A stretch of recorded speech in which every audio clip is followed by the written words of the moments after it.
Good morning my student. Hari ini kita akan melanjutkan pelajaran kita materi selanjutnya. Judulnya adalah laporan keuangan yang akan dibawakan oleh Mr. Manalu, the one and only pastinya, ya. Jadi sebelum kita membahas tentang laporan keuangan ini lebih dalam, Mr. Manalu mau mengingatkan bahwa nama mata pelajaran produktif kita ini adalah PAPJDAM. Jadi kepanjangannya adalah Praktikum Akuntansi Perusahaan Jasa Dagang dan Manufaktur, PAPJDM. Jadi ada 3 karakteristik atau 3 jenis perusahaan catatan akuntansinya atau catatan keuangan perusahaan yang akan kita pelajari. Jadi pelajaran ini akan terus kita pelajari sampai kelas 12 PAPJDM ini secara bertahap, ya.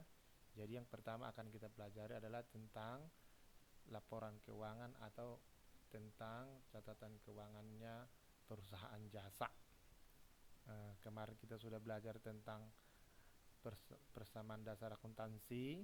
Saat ini kita akan belajar tentang laporan keuangan, ya. Dan secara umum materi yang akan kita bahas ini adalah materi tentang keuangan perusahaan jasa. Setelah ini kita akan belajar tentang jurnal umum, buku besar, hingga jurnal penyesuaian, kertas kerja, dan selanjutnya itu lebih spesifiknya tentang perusahaan jasa.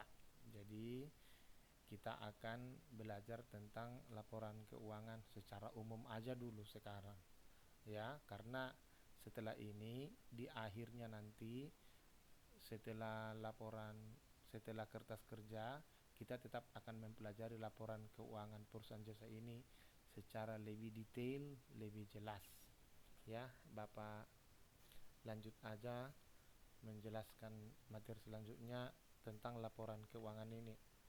Di sini disebutkan bahwa laporan keuangan adalah catatan informasi keuangan suatu perusahaan pada suatu periode akuntansi yang dapat digunakan untuk menggambarkan kinerja perusahaan tersebut.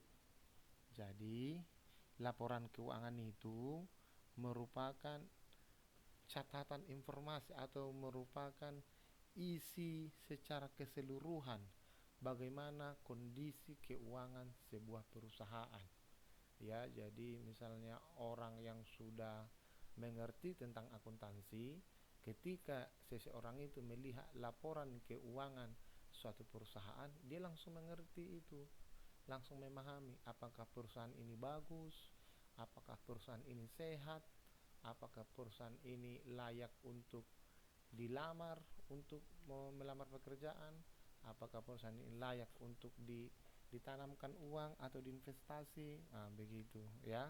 Jadi dari laporan keuangan itu langsung orang mengetahui bagaimana kondisi perusahaan itu yang sebenarnya, ya. Jadi sebagus-bagusnya perusahaan, laporan keuangannya yang menunjukkan kualitasnya, ya. Besar-besar gedung pun jika laporan keuangannya tidak bagus, ya tidak berguna juga. Sederhananya seperti laporan keuangan ini bisa kita contohkan ibarat kamu peserta didik yang sedang belajar. Maka saat ini kamu belajar, nanti di akhir semester akan dibagikan rapor atau laporan hasil studi. Di sana akan digambarkan nilai-nilai kamu per bidang studi yang diberikan guru, nilai-nilai kamu selama 1 semester ini. Maka dari rapor itu bisa kita lihat gambaran kamu bagaimana selama 1 semester ini. Oh, matematikanya kurang bagus, oh akuntansinya bagus, kira-kira begitu. Jadi laporan keuangan ini pun langsung menggambarkan, ya beginilah kondisi yang sebenarnya. Bapak lanjutkan. Laporan keuangan ini secara sederhana ada 3. Yang pertama itu adalah laporan laba rugi, atau nama lengkapnya sekarang laporan laba rugi dan penghasilan komprehensif lain. Bahasa internasionalnya disebutkan Statement of Income and Other Comprehensive Income. Yang kedua adalah laporan perubahan ekuitas, atau sebelumnya dikenal dengan laporan perubahan modal. Istilah bahasa internasionalnya Statement of Change Equity. Berikutnya neraca atau balance sheet, atau bisa juga disebut dengan namanya yang paling baru sekarang laporan posisi keuangan. Istilahnya bahasa internasionalnya Statement of Financial Position. Jadi sebenarnya laporan keuangan ini secara umum ada 5, ya. Ini bisa ditambahkan lagi nomor 4 itu laporan arus kas, ya. Sedangkan nomor 5-nya adalah catatan atas laporan keuangan. Tapi karena kita masih baru memulai materi ini, jadi yang 3 ini aja lah dulu kita pelajari. Nanti kita tetap ketemu kok dengan laporan keuangan ini, ya. Jadi nanti setelah kertas kerja kita akan belajar tentang yang selengkapnya. Kita tambahkan nanti yang 2 lagi, yaitu laporan arus kas dan catatan atas laporan keuangan. Yang 3 ini dulu kita pelajari, kita pahami konsepnya, nanti yang lain sudah mengerti. Kita lanjut aja, langsung Bapak jelaskan yang nomor 1, ya, laporan laba rugi. Jadi laporan laba rugi ini, atau nama lengkapnya laporan laba rugi dan penghasilan komprehensif lain. Laporan laba rugi, namanya saja sudah laporan laba rugi, berarti laporan ini gunanya adalah untuk menunjukkan apakah perusahaan sedang mengalami laba atau sedang mengalami rugi dalam satu periode. Jadi gampang ya, apakah sedang mengalami laba atau sedang mengalami rugi. Hanya itu yang mau ditunjukkan laporan keuangan ini. Jadi untuk mengerjakan laporan keuangan ini, maka yang kita perlukan pertama adalah ya ini secara umum, ya. Apapun materinya nanti, jenis pembukuan yang sedang dikerjakan, yang pertama itu jangan lupa nanti kepalanya. Ini kepalanya, ya. Nah, ini nama usahanya, contohnya ya, Hia Brothers Beauty Salon. Berikutnya ini nama pembukuannya, laporan laba rugi dan penghasilan komprehensif lain. Kalau kemarin kita belajar tentang persamaan dasar akuntansi. Nah, jangan lupa ini periodenya. Periode ini berarti kapan ini terjadi yang sedang dikerjakan ini. Nah, itu maksudnya, ya. Ini sangat penting. Kalau tidak ada ini, yang nggak mengerti kita entah apa yang dikerjakan itu, ya. Harus ada ini yang pertama. Jadi yang berikutnya, pendapatan. Untuk mengetahui laba atau rugi, maka yang pertama sekali dicari adalah berapa pendapatannya, ya. Berapa kali pendapatannya, ada berapa pendapatannya, dihitunglah semuanya itu. Nah, dibuatlah di sini. Berikutnya, berapa bebannya, ya. Misalnya beban ini sekian, beban ini sekian, beban ini sekian. Berikutnya, beban ini sekian. Berapa semuanya beban-beban ini, maka itu dijumlahkan. Nilainya diletakkan di sini, persis di bawahnya ini, ya.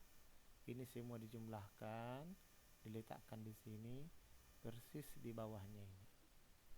Maka yang selanjutnya kita kerjakan adalah jumlah pendapatan ini, berapa pendapatannya atau uang masuknya ini yang diterimanya selama satu periode, kita kurangilah berapa bebannya, dikurangi ini dalam kurung. Ingat, dalam kurung artinya adalah dikurangi.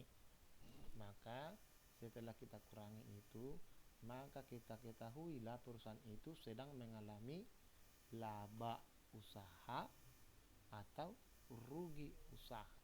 Ingat ya, hanya satu, apakah dia sedang laba usaha atau sedang rugi usaha. Tidak ada laba atau rugi usaha, salah ya. Kalau pendapatannya lebih banyak daripada pengeluarannya atau beban-bebannya, maka perusahaan itu mengalami laba usaha. Kalau pendapatannya lebih kecil daripada beban-bebannya, maka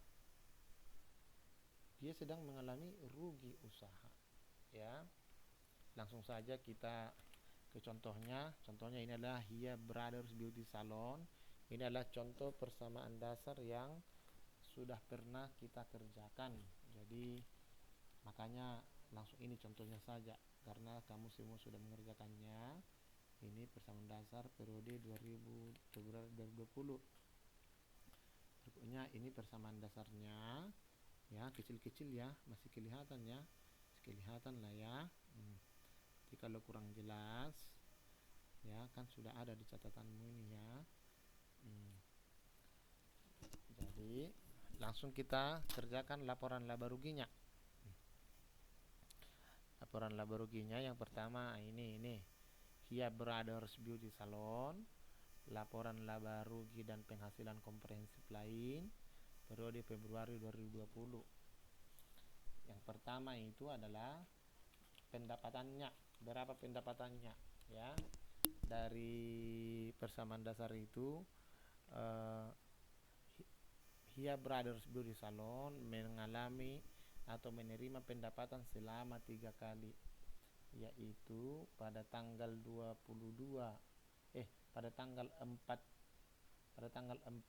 22 juta, pada tanggal 6 5 juta, pada tanggal 24 50 juta. Sehingga kalau ditotalkan ini semua, ini 77 juta rupiah ya. Jadi ini hanya catatan Bapak saja ya. Nanti kalau kamu mengerjakan nggak usah dibuat ini ya, ini cuma catatan saya. Coba kita periksa dulu pendapatannya itu ya. Pendapatannya itu yang pertama ada di tanggal 4, ini tanggal 4 22 juta. Berikutnya di tanggal 6 nih 5 juta. Berikutnya di tanggal 24, tanggal 24 nih tanggal 24 50 juta ya. Jadi kita total semuanya ini 77 juta. Berikutnya, kalau kita sudah ketahui jumlah pendapatannya, sekarang kita mencari jumlah bebannya ya. Bebannya itu yang pertama adalah beban gaji. Beban gaji itu di tanggal 10 1.500.000. Berikutnya beban LAT tanggal 27 200.000. Coba kita cek ya. Beban gaji tanggal 10 ini 1.500.000 ya. Berikutnya beban LAT tanggal 27 di sini ya 200.000. Jadi ini keterangan kita yang buat. Jadi sekalipun Bapak bilang kemarin keterangan kita yang buat, tapi jangan asal dikarangi, asal dibuat-buat, karena ketika kita buat laporan keuangan perlu juga bagi kita ini. Kalau asal kita tulisi bingunglah kita sekarang kan. Nah, jadi ini yang benar ya. Oh iya, terima kasih buat Carolina Kapnet, bukan, Carolina Kurniawati ya, Niwa, yang sudah menolong Bapak mengetikkan ini sekecil-kecil mungkin ya, karena saya tidak bisa melihat yang kecil-kecil lagi, sakit mata Bapak. Jadi perhatikan, ini ada 200.000, ada 1.500.000 ya. Jadi ini dia, ini 1.500.000, ini 200.000. Jadi karena tinggal itu saja, hanya itu saja bebannya, kita tambahkan, kita totalkan, ini 1.500.000 tambah 200, ini 1.700.000 ya. Jadi ini maaf, ini ya nunggu ya, ini maaf, ini harusnya di tap harus di bawahnya ini, biar mudah dimengerti ya. Ini digeser di bawahnya ini ya. Jadi dia pendapatannya 77 juta, terus pengeluarannya atau bebannya 1.700.000, kita kurangkanlah.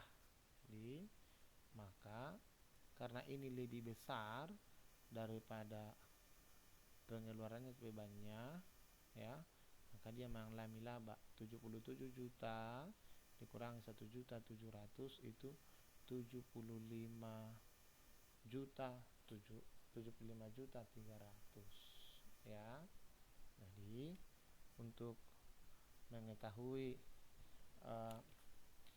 laba atau rugi, hanya mencari berapa pendapatannya dikurangi dengan jumlah semua beban-bebannya dikurangkan, maka dia laba usaha ya. Jadi inilah anak-anak para pejuang laporan keuangan balance ya, para pejuang balance ya, bersama wali kelasnya. Nah ini mereka semua yang sangat semangat belajar akuntansi. Jadi demikian tentang laporan keuangan bagian pertama ini, laporan laba rugi. Bapak akan buat video kedua untuk laporan perubahan ekuitas, dan video ketiga baru tentang laporan neraca. Saya harap anak-anak Bapak sekalian bisa mengerti tentang pelajaran ini.